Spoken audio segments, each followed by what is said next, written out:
Urgent. The $300 CRA deposit is coming. Feb 22. Are you one of the 5 million eligible? Something is happening this week that millions of Canadians have not been properly informed about. Not a rumor, not speculation, a direct deposit from the Canada Revenue Agency, scheduled for February 22nd, and if you are one of the estimated 5 million Canadians who qualify, you may already be eligible for up to $300 arriving directly in your bank account. But here is what concerns me. Most people who are eligible have no idea this is coming, and some who are expecting it may not actually qualify the way they think they do. My name is Joseph, and today we are going to break this down completely: who qualifies, how much you can expect, why the CRA is issuing this payment right now, and critically what you need to verify before February 22nd to make sure you do not get left behind. Stay with me, because the details here matter. To understand why this payment is happening, you need to understand the broader financial environment that Canadian households and particularly Canadian seniors have been navigating over the past 2 to 3 years. Canada has been through one of the most significant inflationary periods in a generation. The cost of groceries, housing, utilities, and prescription medications has climbed sharply. The Bank of Canada moved interest rates aggressively to slow inflation. And while headline inflation has moderated, the cumulative price increases that Canadians absorbed from 2021 through 2024 have not reversed. They are permanent. For Canadians living on fixed incomes, those receiving Canada Pension Plan benefits, old age security, or the Guaranteed Income Supplement, the pressure has been real and ongoing. A retiree receiving a modest CPP payment and OAS does not have the ability to earn more hours or seek a raise. Their income is largely fixed. When prices rise, their purchasing power erodes quietly, month after month. The federal government has been aware of this pressure. Policy analysts and advocacy groups, including organizations that represent low-income seniors, have been calling for targeted relief measures for well over a year. And now, in February of 2026, we are seeing one of those responses materialize in the form of a direct deposit through the Canada Revenue Agency. Now, it is important to be precise here, because this is where a lot of confusion enters the conversation. The CRA administers a range of benefits and payments on behalf of the federal government. Some of these are ongoing monthly programs, your CPP, your OAS, your GIS. Others are targeted, one-time or periodic payments tied to specific benefit programs or legislative top-ups. The payment scheduled around February 22nd falls into the latter category for a portion of recipients, and into a regular payment cycle for others depending entirely on your specific benefit profile. What I want to do today is separate the noise from the facts and give you a clear picture of what is actually arriving, for whom, and why. Let us talk about the specific payments being processed this week. The Canada Revenue Agency follows a structured payment schedule for federal benefits. February 22nd, 2026 falls within the established payment cycle for several key programs. For many recipients, this is not a surprise windfall, it is a scheduled benefit payment that they receive regularly. But the dollar amount, for a significant number of Canadians, has changed. And that change is where the real story lies. First, the Goods and Services Tax Credit, commonly known as the GST HST Credit. This is a tax-free quarterly payment administered by the CRA designed specifically to offset the impact of the GST and HST on lower and modest income Canadians. The January to March quarter payment for eligible recipients is being issued in this window. For a single individual, the base annual credit in the current benefit year is approximately $519, paid in 4 quarterly installments. For a couple, it can reach over $680 annually. When combined with provincial credits layered on top in provinces like Ontario, British Columbia, and Alberta, a recipient can be looking at a combined payment approaching or exceeding $300 in a single deposit. Second, the Canada Carbon Rebate, formerly known as the Climate Action Incentive Payment. This federal payment is issued quarterly to residents of provinces where the federal carbon pricing backstop applies. Provinces including Ontario, Manitoba, Saskatchewan, New Brunswick, Nova Scotia, Prince Edward Island, and Newfoundland and Labrador have residents who qualify. The amount varies by province and family size, but for a single adult in Ontario, the quarterly payment is currently in the range of $140. For a family of 4, that figure climbs significantly higher.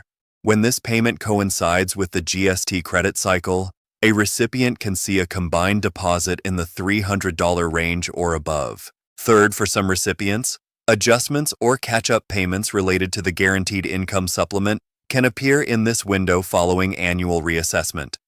GIS payments are recalculated each July based on your previous year's tax return, but corrections, late filer adjustments, and retroactive payments can occur at various points in the year.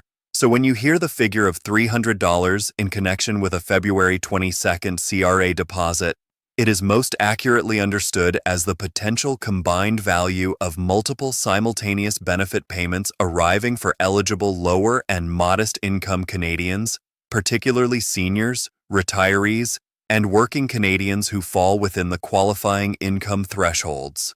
This is not a single new government check with a single name on it. It is the convergence of scheduled payments, and understanding that distinction is critical because it tells you exactly which programs you need to be enrolled in to receive your full entitlement. Let us now talk about who is in line for these deposits and who may be at risk of missing out.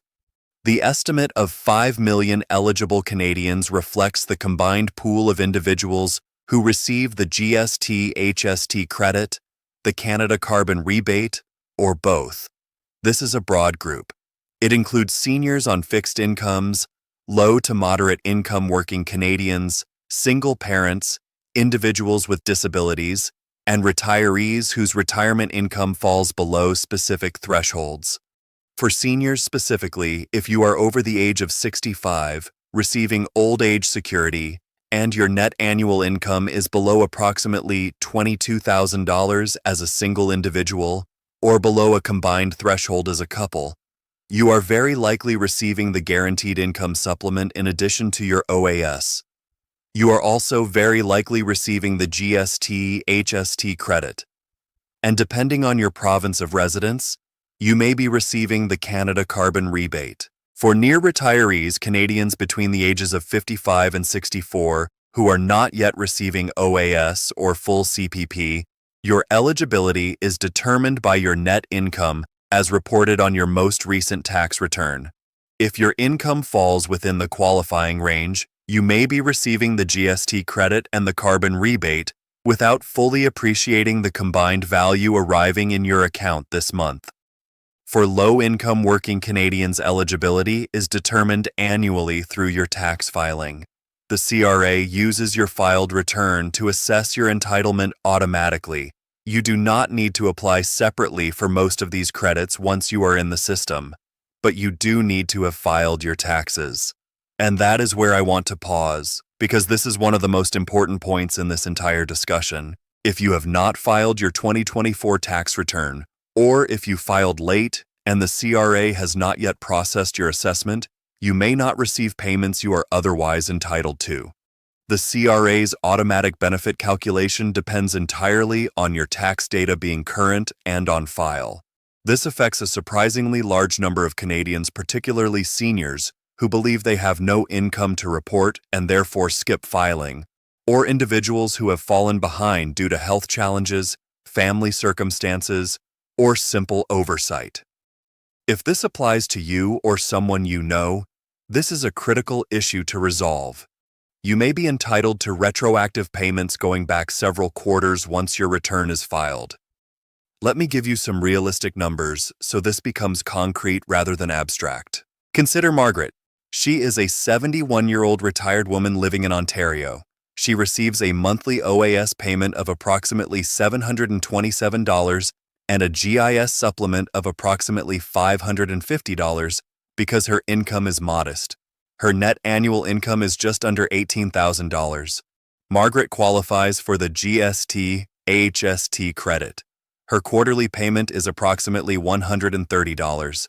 She also qualifies for the Ontario Trillium benefit, which combines the Ontario Energy and Property Tax Credit and the Northern Ontario Energy Credit where applicable, and she receives the Canada Carbon Rebate for her province. On a payment date like February 22nd, Margaret could be looking at a combined deposit from these federal and provincial programs in the range of $280 to $320, deposited directly to her bank account. For Margaret, that represents more than 40% of her monthly grocery budget. It is not trivial. It is the difference between running a small deficit in a difficult month or covering her expenses without drawing down her limited savings. Now consider David and Patricia, a retired couple in Saskatchewan. Both are in their late 60s. Their combined CPP and OAS income is modest. They receive the GST credit as a couple closer to $170 quarterly. The Canada Carbon Rebate for Saskatchewan, which has one of the higher per-household rebate amounts given the province's energy profile, adds another meaningful sum. Their combined February deposit from federal benefit programs could approach $350 to $400. These are not wealthy households. These are Canadians who built their lives, paid into the system, and are now navigating retirement on incomes that leave very little margin. For them, benefit payment accuracy and timing are not financial planning footnotes. They are budget realities. This is why awareness matters. Not knowing what is coming, not verifying your eligibility, not filing your tax return on time, these are not minor administrative inconveniences. They are potentially hundreds of dollars in missed entitlements per year. Why is the federal government continuing and in some cases expanding these benefit streams? The answer is rooted in several intersecting pressures. Demographically, Canada's senior population is growing. The wave of baby boomers moving through retirement age is increasing the number of OAS and GIS recipients year over year. This creates fiscal pressure on the federal government, but it also creates political and social pressure to ensure that retirement security remains intact. Fiscally, the federal government has faced significant deficits since the pandemic period. There are ongoing debates about the long-term sustainability of benefit programs. But rather than pulling back on targeted low-income supports, successive federal budgets have maintained and in several areas modestly expanded these programs, particularly the GIS and the carbon rebate, because the political and humanitarian cost of reducing benefits to Canada's poorest seniors is considered unacceptably high by all major parties. The Canada Carbon Rebate specifically has a dual mandate. It is both a climate policy tool and, by design, a redistributive payment. Lower-income households tend to have smaller carbon footprints and therefore receive more in rebates than they pay in carbon pricing costs. That design is intentional. It is a way of softening the cost impact of climate policy on the most economically vulnerable Canadians. From a policy direction standpoint, the signals from Ottawa suggest that these targeted benefit streams are not being cut in the near term. But there are legitimate questions being raised by economists and pension analysts about indexation, whether benefit amounts are keeping pace with real-world cost increases, and about the adequacy of the GIS in particular for single elderly women who represent the most economically vulnerable demographic in Canada's senior population. These are policy conversations that will shape the benefit landscape over the next 5 to 10 years. And staying informed about them is not optional if you are planning a retirement that will depend on these programs. Policy analysts and senior advocacy organizations have been watching these benefit programs with a careful eye. Groups representing Canada's low-income seniors have consistently argued that the GIS threshold, the income ceiling below which you qualify for the supplement, has not risen fast enough to reflect real-world retirement costs. When housing costs, prescription drug costs, and basic food costs all rise faster than the indexed adjustments to GIS, the effective purchasing power of the supplement erodes even if the nominal dollar amount ticks up annually. Economists who specialize in retirement income policy have raised concerns about what they describe as the benefit cliff, the point at which a modest increase in retirement income, perhaps from a small RRSP withdrawal or a part-time employment income, can trigger a reduction or elimination of GIS payments. For low-income seniors, this creates a perverse disincentive where earning a small amount of additional income can result in a net financial loss once the GIS reduction is factored in. Provincial governments, particularly in provinces with higher costs of living, have been supplementing federal programs with their own senior benefit payments. But those programs vary significantly by province, and Canadians who move between provinces in retirement, which is more common than many realize, can find themselves navigating a patchwork of eligibility rules. The public response to these payment cycles tends to be a mixture of genuine relief and quiet frustration. Relief because the money arrives and provides real support. Frustration because many Canadians feel that navigating CRA systems, understanding what you are entitled to, and ensuring your information is current requires a level of financial literacy and administrative capacity that not all seniors possess. The onus, many advocates argue, should be on the government to proactively enroll eligible recipients rather than requiring individuals to navigate the system on their own. Let me give you a clear and practical set of steps that every eligible Canadian should take right now. The first and most important step is to verify that your tax return for the 2024 year is filed and assessed. If it is not, filing as soon as possible is critical. Even if you have no income to report, filing your return is what triggers the CRA's automatic calculation of your benefit entitlements. Many Canadians, particularly seniors with very low incomes, assume that because they owe no tax, there is nothing to file. That assumption costs them money every year. The second step is to log into your MyCRA account online or call the CRA's individual tax inquiries line and confirm which benefit programs you are currently enrolled in. Review your benefit statement and verify that your direct deposit banking information is current and accurate. A change in bank accounts that has not been reported to the CRA can delay or misdirect your payment. The third step is to understand the payment schedule. The CRA publishes its full payment calendar for GST, HST credits, Canada Carbon Rebates, and other federal benefits. Knowing when your payments are scheduled allows you to identify if a payment has been missed and to follow up promptly. The fourth step, and this applies especially to seniors and individuals with complex benefit profiles, is to consider consulting with a benefit specialist or a registered financial advisor who has experience with Canadian senior benefits. The interaction between CPP, OAS, GIS, provincial supplements, and tax credits is genuinely complex. Small decisions like when to start CPP, how much to withdraw from an RRSP, or whether to accept a small employment income can have significant downstream effects on your benefit entitlements. The fifth step is to stay connected with information. The federal benefit environment is not static. Payment amounts, eligibility thresholds, and program structures are revised annually. Staying informed through credible government sources, financial planning professionals, and channels like this one is not a passive activity. It requires active engagement. One deadline worth noting: if you believe you were eligible for benefit payments in a prior quarter and did not receive them, you have the ability to file or adjust prior year tax returns going back 10 years. Retroactive benefit payments can be significant. Do not leave money on the table simply because you did not know to ask. Looking ahead, there are several developments that Canadians relying on federal benefit programs should be monitoring.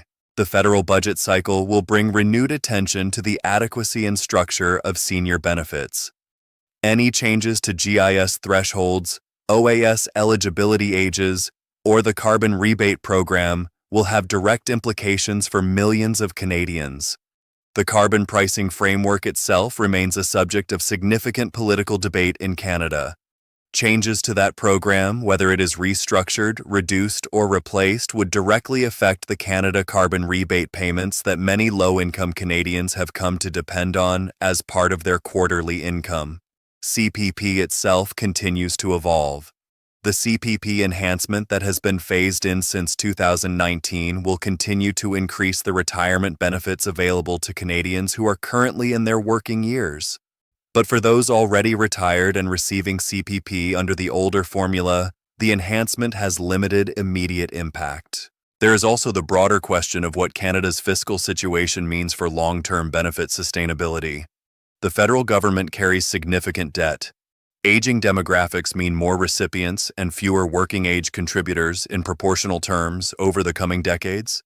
These are structural pressures that policymakers are aware of and that future governments will need to address. None of this means your benefits are at imminent risk, but it does mean that passive reliance on the assumption that things will remain as they are is not a sound retirement strategy. The Canadians who navigate these systems best are the ones who understand them, monitor them, and advocate for themselves. Let me bring this together. A significant CRA payment cycle is underway this week. For millions of eligible Canadian seniors, retirees, low-income individuals, and families, deposits tied to the GST, HST Credit, the Canada Carbon Rebate, and other federal benefit programs are arriving around February 22nd. For many recipients, the combined value of these payments will approach or exceed $300.